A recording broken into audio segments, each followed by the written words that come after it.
Hello, everybody, and welcome to Two Geeks and One Noob, where we gather friends of similar interests and maybe not so similar and discuss, joke, learn more about, and generally have fun with geek culture. Today, we're talking about Harry Potter and all the facets that go along with that, all the books, movies. So, what do you guys think? Do you like, love, hate? Oh, What do you guys think? the books were phenomenal. Like those and Lord of the Rings were books that, as a family, we would read. So just to clarify what I mean by our family would sit down and read them. We would unplug the TV, the phones, sit down. If it was later in the year, we'd light a fire.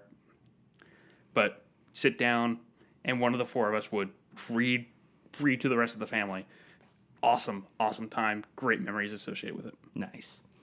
Yeah, for me, I didn't get introduced to Harry Potter until much later when I got married, because my family was very much against it when I was growing up and all that. So, yeah, we watched it, and then, we've watched it a couple times since then. Like every year we watch it at least twice.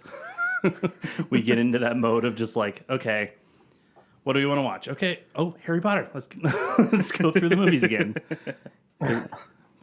My story is kind of similar to Dan's in that I didn't get to watch them until much later. I've only seen all of the movies through once, though, so it's not quite to Dan's extent. Yeah. But yeah, I've seen all of the movies, and I've played the Lego Harry Potter games, but outside of that, I don't know a whole lot about that series. Nice. Yeah. Nice. I mean, initially our family were kind of in the same boat, where it's like, yeah, no. But it became so pervasive. We're like, you know what? My folks were saying, you know what? Let's go ahead and read it, but we'll read it as a family. And I mean, that actually brought up a lot of ancillary topics for us to talk about in that regard, and use it as kind of a compare and contrast of like, okay, here's what a lot of culture says. Here's what a lot of culture we as a family are involved in says. What do we compare? How do we compare the two? How do we handle those differences? That sort of thing. Mm-hmm. So, yeah, ended up being a net positive, I would say. Nice. So, I guess my first question to you guys would be like, what are your favorite characters like in the movies? Man, that's a tough one. Yeah. Kind of dropped a bombshell question on us. Yeah, right off the bat. I figured I'd throw a curveball at you right at the beginning. Yeah. For me, Lupin. And I'm having a massive brain fart right now. Remus? No. Remus is Lupin. Oh, yeah. Wow. Okay. Way to go, bud. I was thinking of... wow. Neville. Oh, Neville. Okay. Yeah. Mm-hmm. So, for me, it would be Remus Lupin and Neville Longbottom. Nice. Yeah. I wouldn't have expected that one from you. Really? Yeah. Okay. Like the Neville one. Really? Because that's actually one of my favorite characters. Well, that's funny because that's actually one of my favorite characters as well. Did we just become best friends?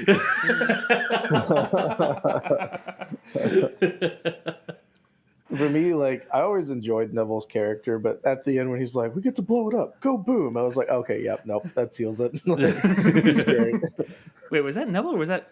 That was Seamus. That was Seamus. Seamus is the one that blows things. I thought Neville was part of that conversation too with the bridge at the big battle. Recall. He was on the bridge. Oh, you're right, Yeah. he was. Yeah, because he was the one that was... he almost fell down. You're right, because he calls... Yep. And then... Yeah, it was McGonagall who was saying, hang on, you want us to do what? Boom! Yeah. Seamus! Boom! Like one of the few times that she is very much just breaking all bearing and saying, nope, get it done. Forget formalities, just do it. Yeah. And I love that part in the movie, too, where McGonagall is, like, doing the spell to get the army... the statue army, and she's like, I've always wanted to try this. Or try that spell. Yeah. That, and also just gotta go with the sheer mama bear Oh, Miss yeah. Weasley, especially in the 8th movie. Yep. Oh, yes. All right, so bringing it back to number one, like the first movie. Like, what are your guys' favorite moments from that movie? And like, we don't have to go through like all 8 movies of what's your favorite moment, but like to start it off, I mean, the first movie, it has its moments, and we gotta at least say something about that one, you know? I mean, I feel like it does a really good job of really getting your attention as the series is getting ready to start and letting you know, like, these are at least some of the characters you're going to be seeing throughout this adventure. And, like, they do such a good job of getting you attached to those characters quickly, I think. Yeah.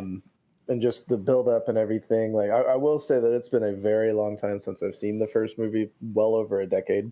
So I don't remember a whole lot about it, admittedly, but that's one thing that stood out to me for sure is just how well they get you attached to those characters and how quickly they do so. Yeah, especially someone like Hagrid, where he right off the bat is very protective and very much like almost like a father figure to him, or at least a big brother type. And it just like, yeah, all right, I like this guy. But yeah, I mean, like the first movie, like you said, it sets it up very well. I'll admit my first impression of a movie of that movie, I wasn't a huge fan of it because I didn't start watching it until like 6 or 7 came out. So I was kind of watching 6 or 7 at first, and then I went back and watched them so I could understand what was going on. Yeah. So kind of going from 6 or 7 and then going back to 1, I was like, oh, okay. Like these are very different kind of movies. Yeah. But still Yeah. very enjoyable. One thing I will say for the first film, the first couple films, Chris Columbus was the perfect choice for it, especially for the tone that they were trying to capture and keeping the same tone as the books. Oh yeah. Because, very well, pointedly, the books are written from kind of this the narrative perspective. They continually capture this sense of childlike wonder. And Chris Columbus, if you're unfamiliar with the first Harry Potter films, the other film that almost everyone will know universally by Chris Columbus is Home Alone. Oh yeah. I mean, that is his style. Is how do I tell this from the eyes of a child? And now that I think of it, the feel of those movies is very similar with especially with like the music and stuff. Oh yeah, Very much that it's Christmas creepy. yeah, exactly. But and with music especially on that one, they captured the tone of the books perfectly. They left out a lot that I wish they didn't. Like I still miss Peavy not being in the movies. Peavy would have been awesome. Yeah. He would have been annoying as crap because that's how he was in the books, but he would have been awesome. I feel like I remember you telling me about that character before because, like I said, I've never read the book. So Peeves, not Peavy. Sorry. okay. Yeah. He's Peavy is a type of amp, guitar amp. nice.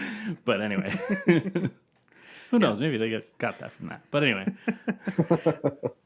Anyway, but for him to direct the first couple films, he nails it on the head because you capture that innocence and wonder that comes from the first couple of books, where it's like, hang on, this whole new world that I've been completely hidden from for years, that I'm practically royalty in, I'm practically a celebrity in.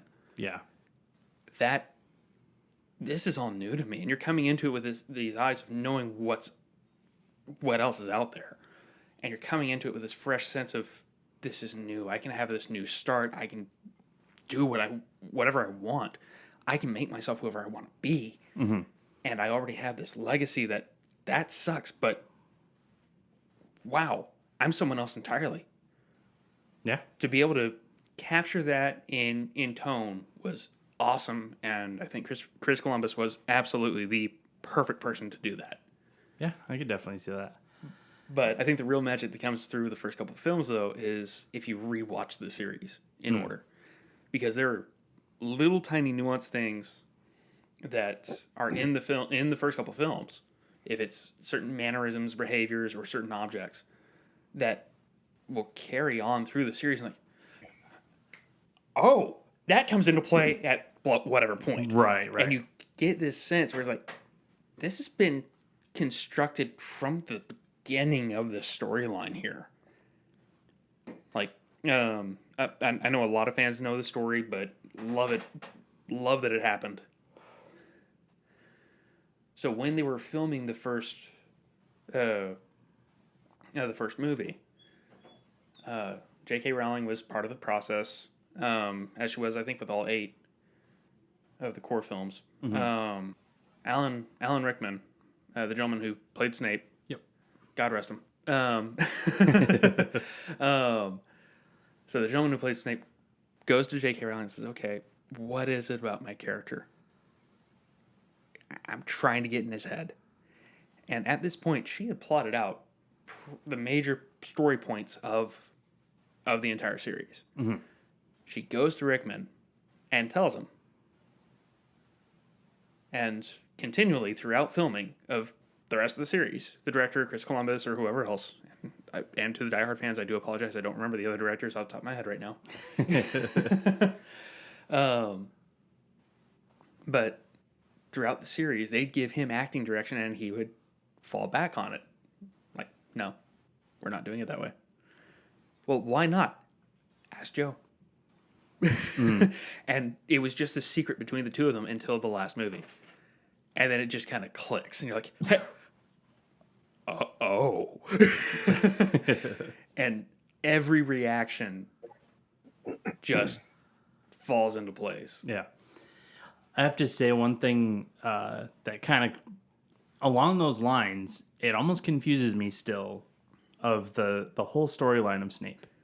Because, excuse me, like, I can see kind of those things that you're saying through all the other movies up until he dies of like, yeah, no, he's doing this because of being slighted, of being rejected, of being, in love with Lily and stuff like that. But then there's just this one part, like this one section of it that it just doesn't click for me what actually it means.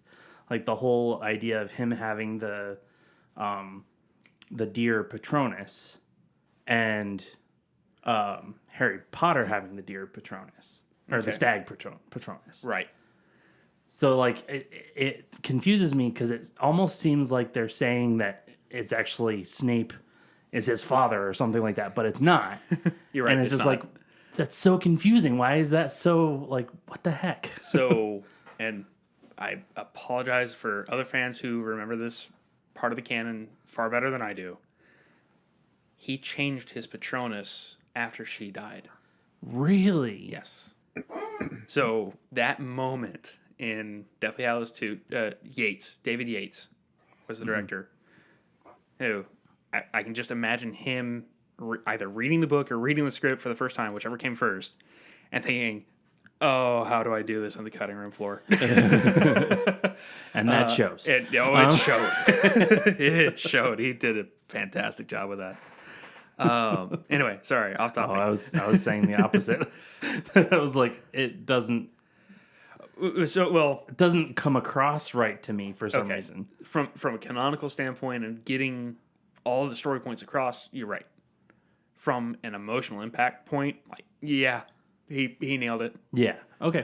See, if they had put that much emphasis on that, yeah, I probably would have understood it right away. Yeah. Because they never showed what his Patronus was before. You're right. Yeah. So it was like, okay, now I get it. Like that was a powerful thing for him to change what his Patronus was. Right. So yeah. Okay. Now I get it. I think they did it as well as they could have without having done what you're suggesting, which I don't recall them actually ever pointing it out. What his Patronus was before? No, they did. I think in 4. No. Dumbledore's army started in 5? It was Half-Blood Prince. yeah. Yeah, so 7. No, that's No, yeah, 5. Wait. 6. No, I 12. miss my head. I miss my head. 7 is Deathly Hallows. Oh, 8 is thank you. Deathly Hallows 2. So Right, it's 6. right. Sorry, Half-Blood I'm getting Prince. confused talking about books and movies. Okay. Good grief. I had a Monty Python moment there. No, it's 1. No, it's 5. No, it's 4. Yes, thank you. In 6. Good grief. So I think they do point it out in 6. But the way they portray it in the film, you have this flashback where Snape is giving this chain of memories to Harry as he is dying. And one of the last memories he gives, it's back to back.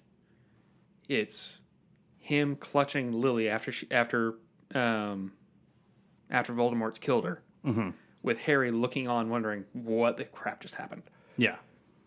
And well, as best as a child can, an infant can convey that look. Yeah. But having that scene followed by the conversation Snape has with Dumbledore afterwards about becoming this double agent, and then asking, "Why do you care so much?"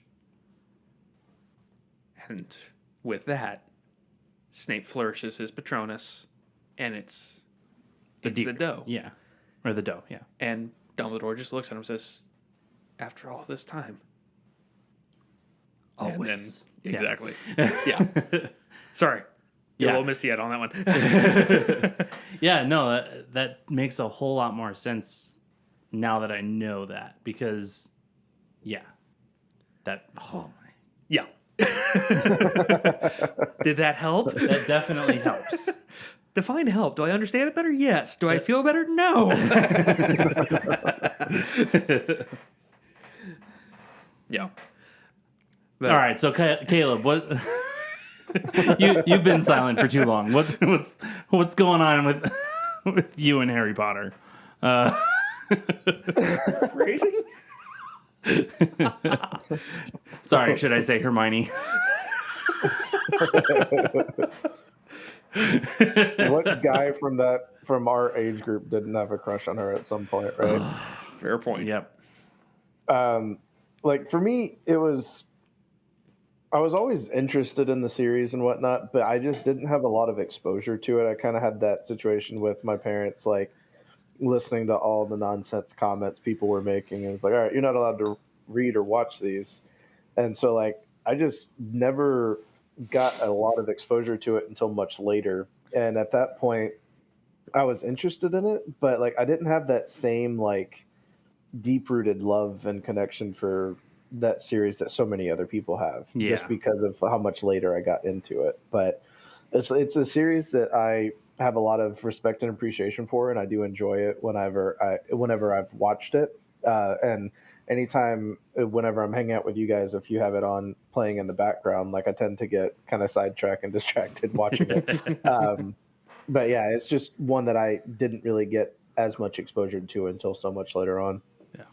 It's a fascinating story, and I think that's why my wife and I watch it so much, is that it pulls you in, and it for some reason it just is very fascinating as a world, and as like you said, David, earlier, with it being kind of a hidden world, and like, wow, that's really cool. Like magic exists, and it's under a veil almost, you know?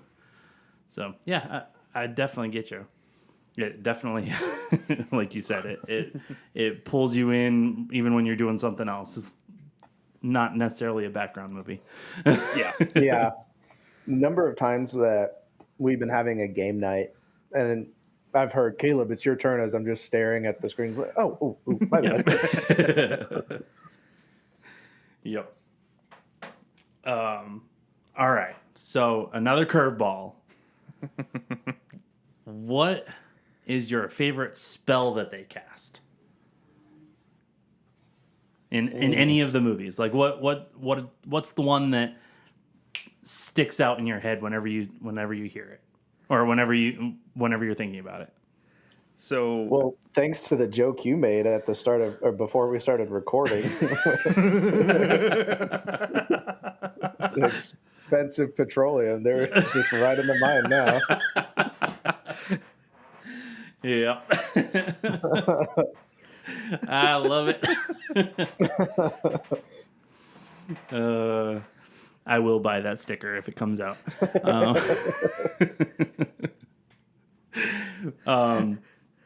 Yeah. What about you, David?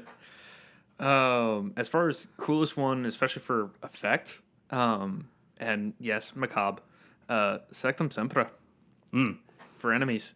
Oh yeah. Because that's Yep. like it's death by 1,000 cuts instantly. Yeah. Yeah. That, and also that is another element that they explain but not fully. Where if you're in the know, you get the full concept of it. If you're not, then you're like, oh wow, oh okay, yeah, that's rough. And everyone who's read the book is looking at just the film watchers like, you don't get it. Yeah, I don't think I actually knew that. Okay. Like Story time. Well, the funny thing is that like I can't really point to a specific spell that is my favorite, but I love the fact that all the spells you can tell what they do just by listening to what the word is. Oh yeah. Yeah. Like Oculus Reparo, it fixes glasses. Or it fixes sight. Or yeah. Yeah. Or Or the means of Expelliarmus, it expels your arms, like your weapon. You know, it fascinates me how it's something so simple that they just go, oh yeah, that's what the spell is. Well, my question is, how many kids were first introduced to Latin through Harry Potter? Right? Yeah, exactly. But like even just thinking about it as just a simple language, though, like Oh yeah. like even just to kind of take it off of Harry Potter for just 1 second, like in the DC universe, excuse me, when like Zatara or Zatanna does a spell, it's just speaking it backwards. Yeah. So like something very simple that somebody could just be like, oh yeah, that's what the spell is. Yeah. And it's like, oh, okay, yeah, that's cool. Just think of what the Latin word is for this particular thing and just change it to, Yeah. you know. I just think that's cool. I think it helps with like the engagement from the audience too, making it to where like the words and whatnot for this are so much easier to pick up than they could be in other things, where they could pick this really obscure way of making the spells and it would be cool, but outside of like the people that deep dive into the wiki pages, they wouldn't really know what's going on. Yeah. Whereas with this one, you actually have that like you said, that familiarity just by kind of listening and paying attention to the words. And it's just so much easier for the fan base to pick up and understand and appreciate, really. Yep, very much so. And I have to point out something real quick that Caleb, you wouldn't know at this point, but David's t-shirt right now that he's wearing, it's a band t-shirt, but it has an owl on it. So I'm just looking at it going, hey, it's Hedwig. That is very clearly not a barn owl, my friend. That is a great horned owl. Okay, fine. It's just a Harry Potter owl then. It's still one of the approved pets, yes. Yeah. Okay, so that is another thing I want to talk about right now. Is the approved pets for this school. Yes. Rats were not on it. Yes, they were. Oh, yes, it was. Yes, Sorry. they were. Scabbers. It was cats, rats, and owls. And frogs. Yes. Or toads, yeah. Yeah. So, why would dogs not be on that? They're trainable. They are trainable. And this honestly is part of where I think a lot of the scare came from. Because a lot of the lore for Harry Potter was based in a lot of previous lore of witches. Mm-hmm. Witches don't like dogs. Well, I don't know if it's so much witches don't like dogs or more of the fact of all the lore has witches associated with toads or owls or frogs or cats or rats. Yeah. Yeah.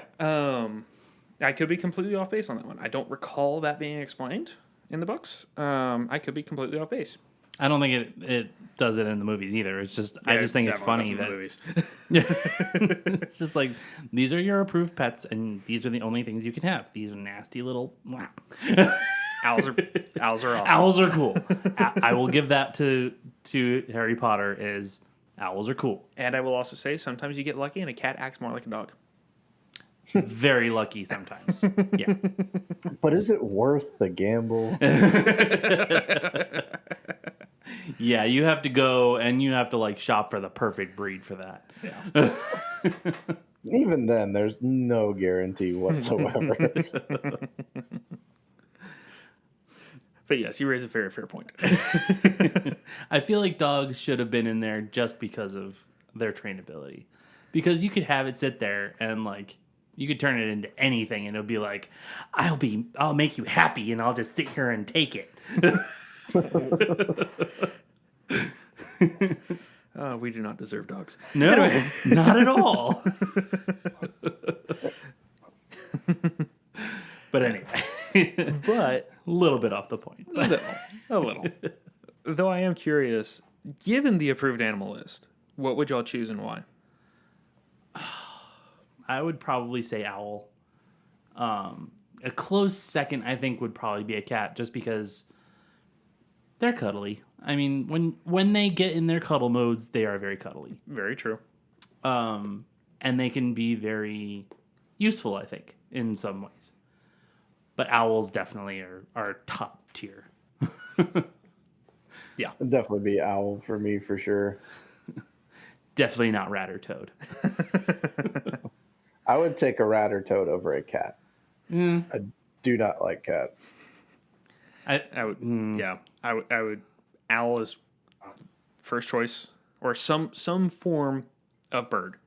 Yeah. So owl, Falcon. maybe a falcon. I was honestly going to go more raven, but Yeah. ravens are actually very trainable. Yeah. See, whenever I think of... Oh, never mind. I won't go down that road.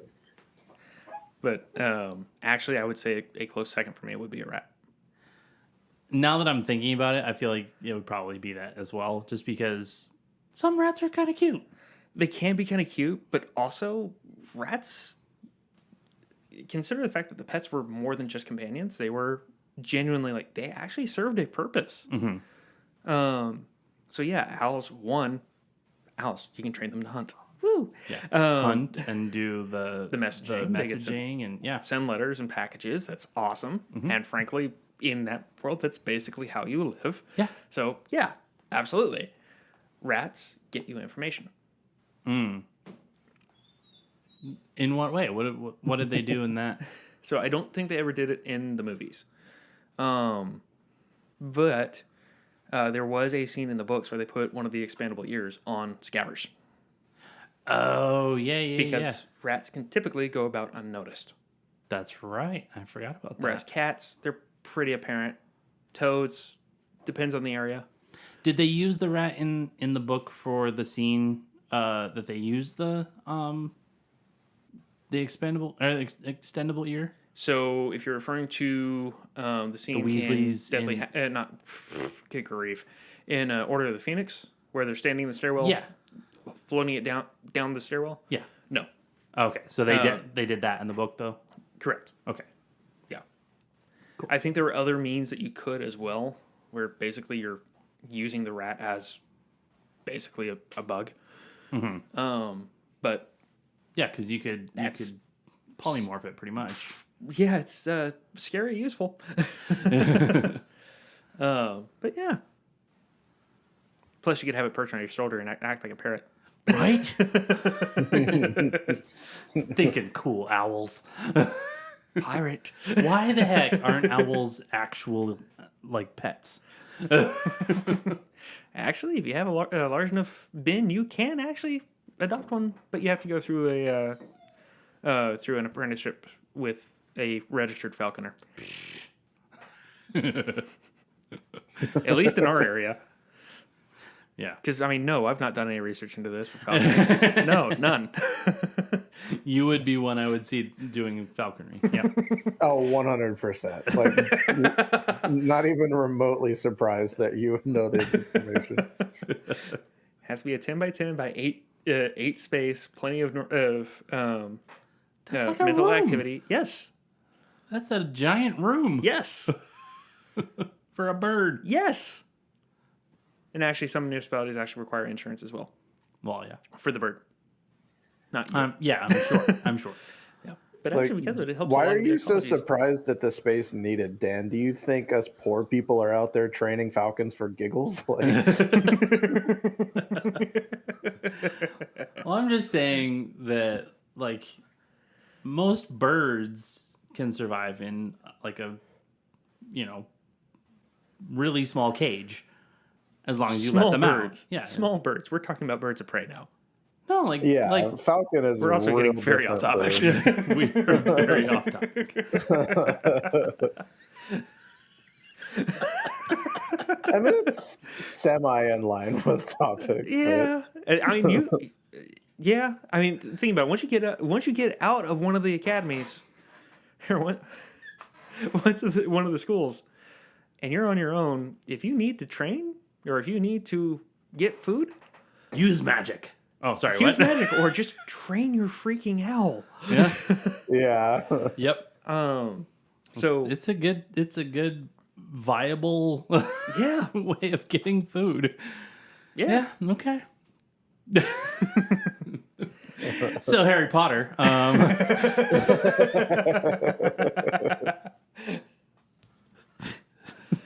Oh boy. This episode is weird. So is the Wizarding World. Right. Your point? Oh, so speaking of Wizarding World, Oh boy.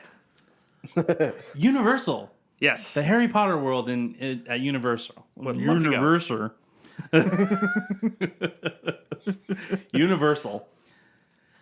So I went there last September, and it was amazing. Like, if you've ever been to anywhere that just, like, builds a world for you, it's just cool. It's just amazing. Like, they have Diagon Alley, they have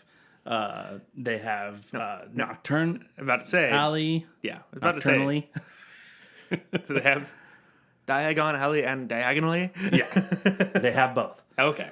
which diagonally was Nocturne Alley. Yes. But yeah, I mean, they had so much detail there, though. Like, you felt like you were in the movie. That's awesome. It was That's amazing. something that Disney has done really well with, is just the world building at the parks, because it's the same thing with the parks and the building that they've done, like with referring back to like Galaxy's Edge, for example, just the effort and the attention to detail that they put in with those parks and the things that they really do trying to build that environment, making it to where it's just this, you're completely immersed in the world. yeah. And that's something that they've always done a really good job with in regards to that stuff. Yeah, definitely. Yeah, I mean, with the Harry Potter world, with Galaxy's Edge, with even like the King Kong thing, it was very similar. But going back to Harry Potter, I'm sorry. Well, that still ties into the Harry Potter conversation, because we had already talked about how this universe does such a good job of just capturing your attention. Oh, yeah. And they were able to show how true that is with that park and what they did with that, bringing it in and making it to where you were immediately immersed into that as well. And like they obviously put in the work to make it what it is. Yeah. But it's just this universe that captures you. Yeah. And that really shows with how successful that park has been. I mean, it was one of those that almost immediately got people's attention because of how popular Harry Potter is. Yeah. Oh yeah.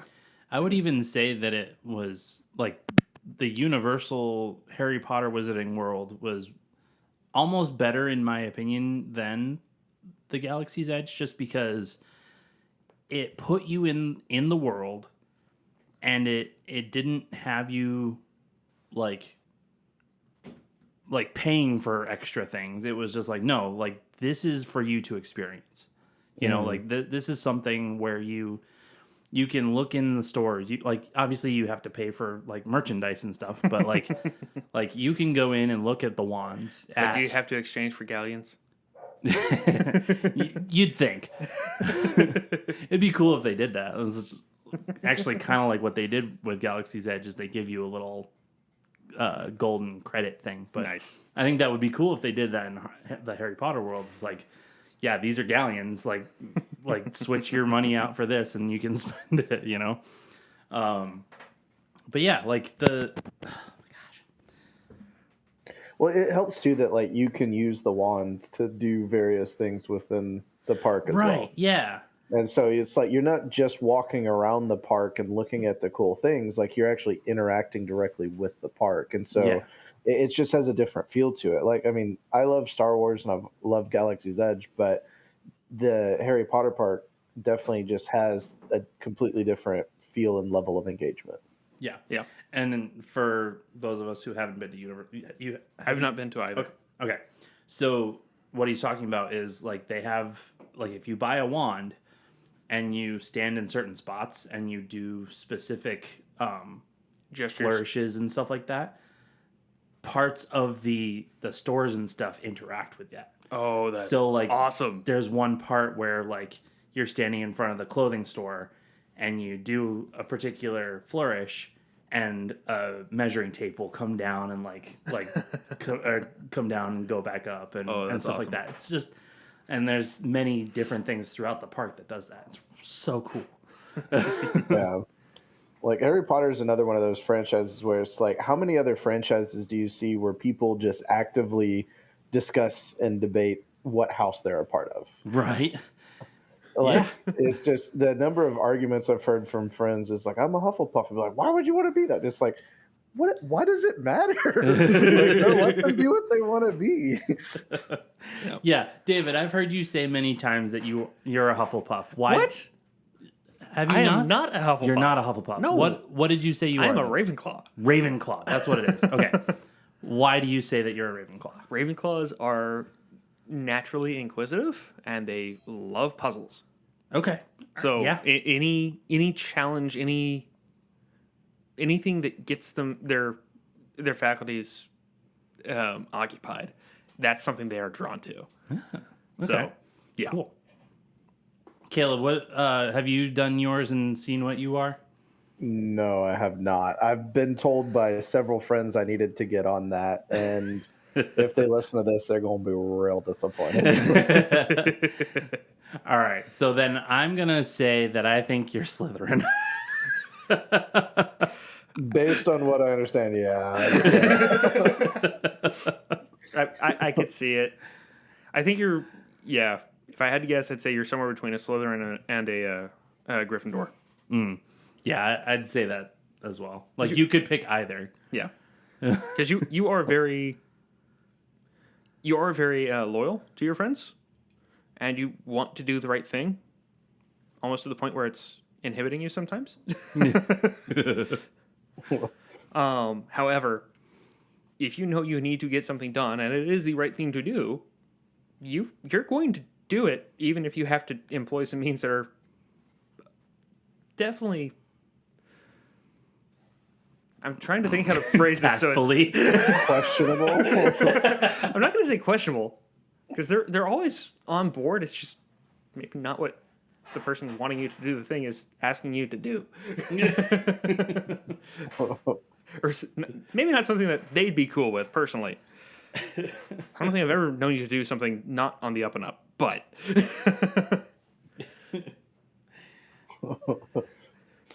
yeah, just I again with my limited knowledge and what I understand, yeah, that sounds pretty accurate for me personally.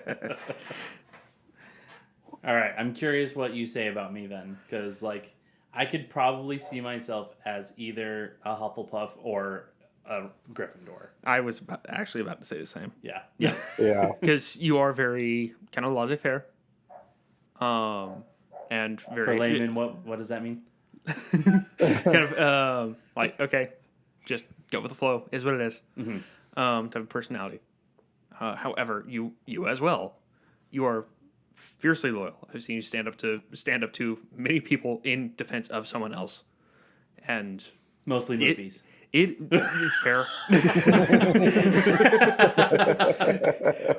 Fair. And I've been on the receiving end of it. But I will also Get off my airbender. I've not at all gotten on the Airbender. I know. Wait. There was a movie of that? Exactly. I thought it was just 2 shows. Only 2 shows. Only. I do have to say that I love how I just said, get off my airbender, and that sounds like get off my butt. But anyway.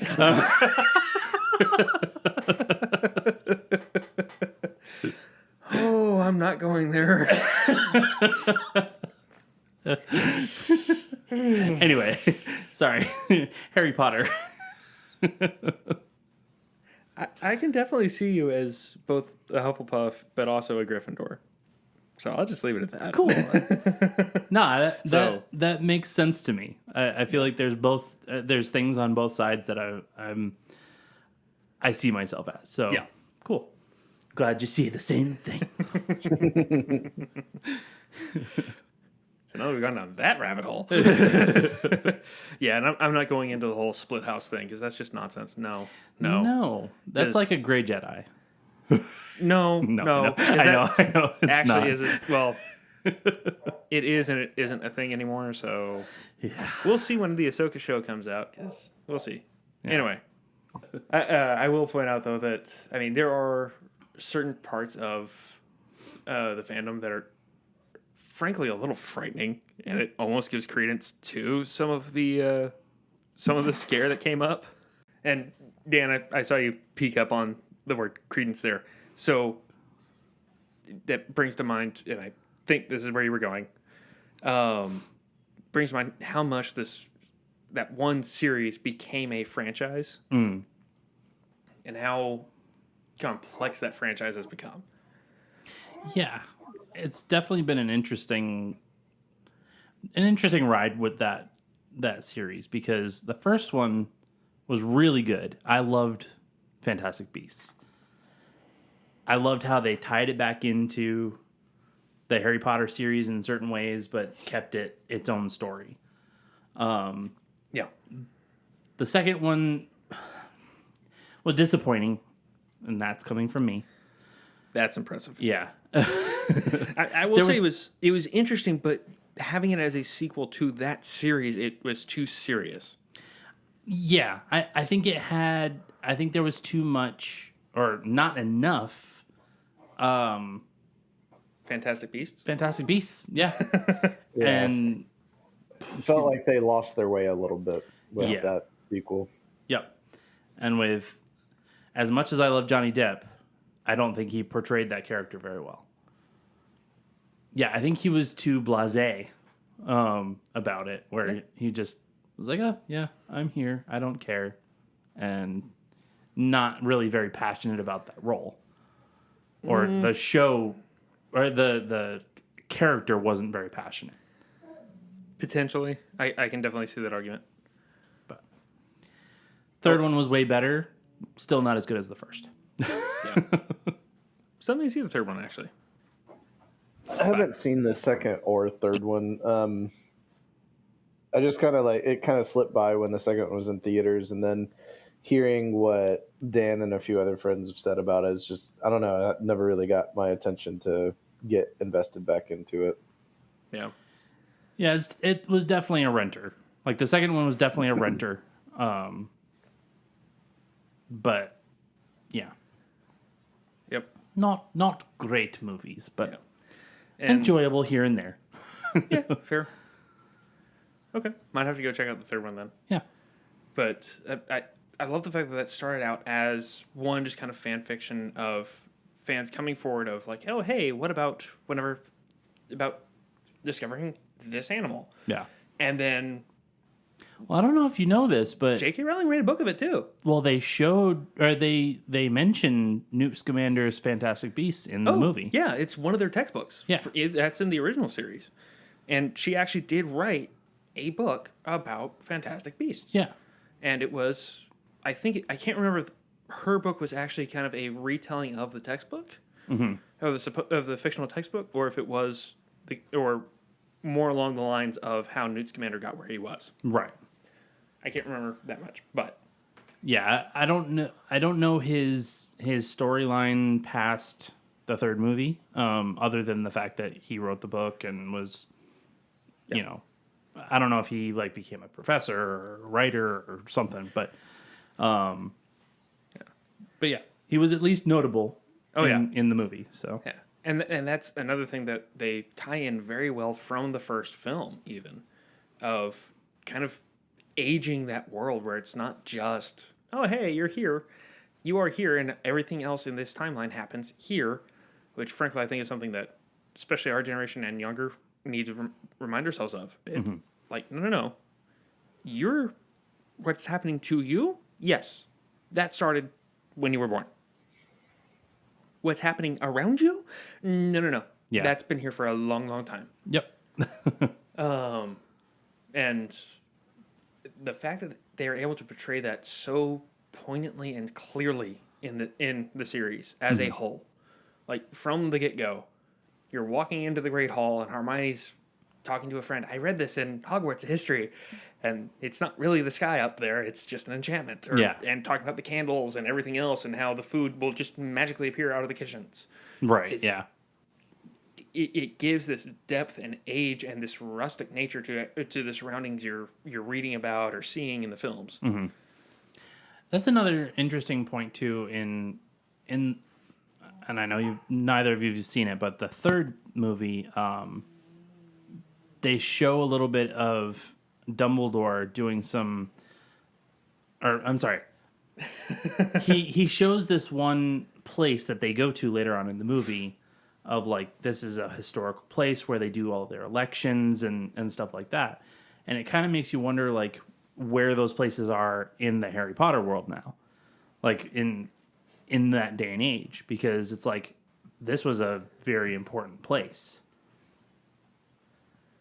So, yeah, it just makes me think like what could be out there, you know, in that day and age. Yep. But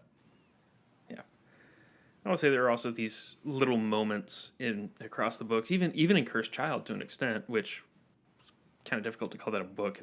It's a play that the script was published as a book. Still enjoyable. Mm-hmm.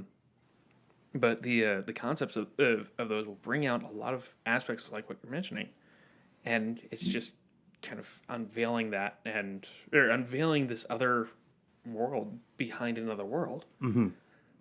And it's always kind of tickling that itch of, what else could be here? Yeah. I was gonna bring this around to another topic along the same lines, though, is something that's coming up. The new Hogwarts Legacy video game. Ooh. Which looks fantastic. Yeah. Pardon the pun. It does look really good. No. I mean, just that like world exploration and just the ability to like roam in that world and not be the main characters and be like your own custom character. Like it's already a fascinating world and one that gets your attention, and then being able to have that level of customization and exploration. Yeah. It's more of a like, why did you not do this sooner kind of thing. Yeah, right. Well, I'm kind of glad they're doing it now, though, because of the technology that they have now with being able to customize your characters and learn the spells as you go and things like that I don't think they could have done as well earlier on. When the movies were coming out. Right. I think we were still in a very early age of our gaming that, like, there was still some good games and stuff, but, like, right now is a good time, I think, because they're building a large world It's gonna, as far as I know, it's gonna be open world. As far as I've heard, Based on everything that they've shown in the trailers, yeah, it's Yeah. going to be pretty open world. Seems like it's going to be very explorable. There's going to be the obvious like caps that is just like, nope, you don't have the spell to enter this area yet. right? Which Yeah, I mean, that's present in literally every video game. exactly. So Yeah, like, or at least every video game that's open world and not linear. But Mhm. like, yeah, it definitely seems like there's going to be a lot of exploration available for this one, which I think is going to be awesome. I'm really excited to see what they do with it. I can't wait to see. I don't remember what studio it was that was working on that one. Let me do I a want to quick say it was search. Turtle Rock. I don't think that's right, though, now that I say it out loud. However, I think release date is Q4 this year, right? I think that's what they're saying, and I think personally, I think they're gonna release it around Christmas. Okay. Obviously, that's Which not would make sense. substantiated, Either but that or like around the Black Friday timeframe. Yeah. yeah. So who It knows is- what they're getting for Christmas? It is saying December 2022. So Ooh, they narrowed it down. they narrowed it down a little bit. Well, Take it. is it December 31st, 2022? Because that's a placeholder.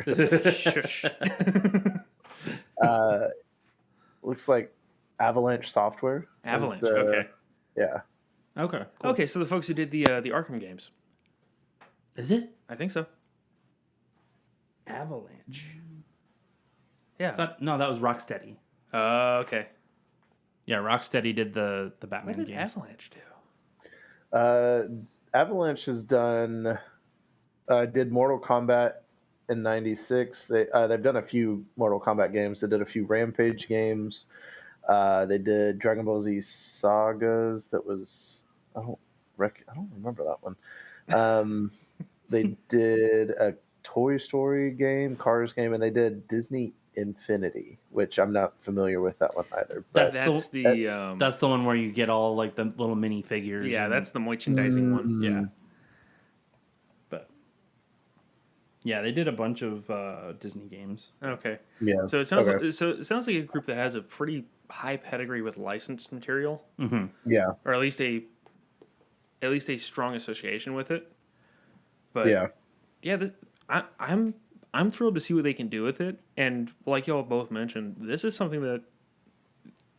the closest you'll see to getting sucked into a beloved franchise since probably Pokemon Go.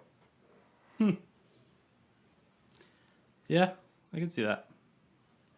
I mean, Pokemon Go that summer, I mean, despite Stupidity. continuous heat waves and people just not being situationally aware, no matter what, you saw people out that summer and the following summer in droves Yeah. looking at their phones, catching Pokemon. That game still crossed the $1 billion mark during a pandemic. That says a lot to like that love of that franchise from the fans. So Yeah. like, yeah, that's like, and I think that the studio is going to do a good job based on everything we've seen so far. Like obviously, like once we actually get our hands on, it'll be like that'll be the real test to see like if it gets repetitive in the gameplay and whatnot after. Yeah. If the mechanics but- can translate the feel of the world from what we all read and watched growing up into the game to the point of I'm doing this. Yeah. Yeah. All right. So what I think we're gonna close out, but I wanted to ask one more question of what is one thing that you are looking forward to of that game, like what you hope is gonna be in it. Not exactly what you're looking forward to, but what you hope I don't know is. if I have anything that I'm specifically hoping will be in the game as much as just being excited to have the exploration. Especially like with me having the least amount of prior knowledge with this franchise Right. out of the three of us. Like there's not anything in particular that I'm necessarily looking forward to story wise or anything. It's just the exploration and the world building. Yeah. Because we've already got this established world, so that it's not like they're having to introduce us to a brand new world. I'm sure that there will be some of that to try and like introduce potential new fans. But yeah, it's just that exploration that's got me the most excited. Yeah. For me, I want to hear more of the backstories on the ghosts and the poltergeists. Nearly headless Nick. Yeah, like in one of the books, they explain Nick's backstory a little bit and go into more detail on it. But I kind of want to see some of these in quests where it's either you get sucked back into their memories, or they're, for whatever reason, they are reliving what led to them being a ghost, what led to them being trapped at Hogwarts. Be it some deal they made with some long forgotten headmaster, or if it was something they did and now they're there as punishment. So whatever the case may be, I would love to see those stories come out where it's like, now you're building even more depth in history into this. Yeah. Awesome. Yeah. That could definitely be very interesting. A slight add on to my answer with this question is what I would love to see them do is not rely heavily on established characters. Oh, yeah. I want to see them bring in some new characters, either potentially like a completely new timeline, or do kind of like that Lord of the Rings RPG where it's like it's during the same timeline, but it's kind of like a tertiary story where it's happening in the background, and these characters are involved in some key moments, but they were quote unquote nameless characters during that time frame, kind of thing. It was like we've seen that with some other franchises that we all love, where they've just relied too heavily on established characters, and they forgot to build up new characters that they were bringing in for the franchise at that time. So that's something I would love to see, is just make new characters, write them well, and give us a reason to care about those characters. Yeah. Okay. Definitely. Okay. Yeah, I can see that. I think if what I've heard about the upcoming game is true, the premise and the time frame is going to be just before Tom Riddle is accepted in. So that would put it in, I think, the 40s. Okay. So probably just after Fantastic. It's either just before Fantastic Beasts or just after Fantastic Beasts. I would probably say after, because I don't think Tom Riddle was... Yeah, because I don't think Tom Riddle went into the school until like 40s or 50s. Yeah. Well, that's a time frame we don't have a ton of knowledge on. So I'd be down for that. That'd be fun. Yep. I think I actually have a couple of things I'm hoping are in it. Number one, I am hoping that they have dragons. Yes. Yes. I'm hoping that they have Quidditch. I can guarantee they will. I I think can almost they've already guarantee shown they that. will. Let me rephrase I that. think they've already shown that in the trailer, have they not? I know they have them flying around on brooms, but I'd have to watch the trailer again. But yeah, I mean, I'm looking forward to the learning of the spells and like building the character you want through what kind of spells you learn, what kind of character you are, and stuff like that. So I will say I'm excited for that, but I'm also slightly nervous for how they work that. Because speaking for the three of us, we're all PlayStation gamers. One of the big appeals and not oft-used features of PlayStation 4 and now 5 is the touchpad. Oh yeah. I am hesitant that they will use the touchpad for that. I would love to see if they do, I would love to see an option for other means of actually casting spells. yeah, like definitely using different gestures and stuff for different spells, and then using buttons for other spells. I think would be very Right. different ways of doing it. So like quick spells would be mapped to your ABXY or wow. X squared, triangle, Thank and you. circle. Yes. Thank you. Good grief. Anyway. Yeah. But we all understood what you meant. Yes. We're all gamers here. Kind of quick key it to those. Kind of quick kind of quick key some of the spells to those 4 key buttons. But then if you actually have to do like a particular flourish particular of flourish, of your controller, or if they do it sort of old PS2 game where you're the you're a kami, and you're okami, where you're basically painting the gesture onto the screen in a kind of a freeze frame of what's going on in that exact moment. Yeah, I think they do that with Infamous as well. Yeah, they did. Yeah, so something akin to that. I think that would be a good way to do it. It will interrupt a little bit of flow, though. Yeah. Either way, it's something where I could see them. I think that really is going to be kind of the make or break deal for the game. Yeah. So if they handle that right, it's going to be what we hope for. Yeah. I can definitely see that. And with I already know that I'm going to spend far too much time on the customization screen. Agreed. Yup. It's like, nope, his nose is too fat. I gotta make it a little thinner. Then you Just the accidentally bridge, though. bump the wrong button on the scale and everything gets thrown off. No, we're going to start over. Then it's like, oh, I get to start over. Hence why I've never Been here finished a for Fallout game. 4 hours.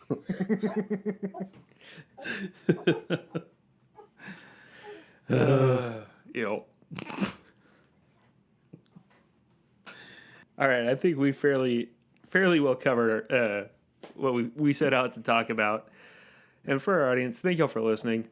And if y'all have any friends or family that you think would enjoy some of what we've talked about already, and who knows, maybe some future episodes too, go ahead and pass us on. We'd love to hear their thoughts as well. Expecto Patronum!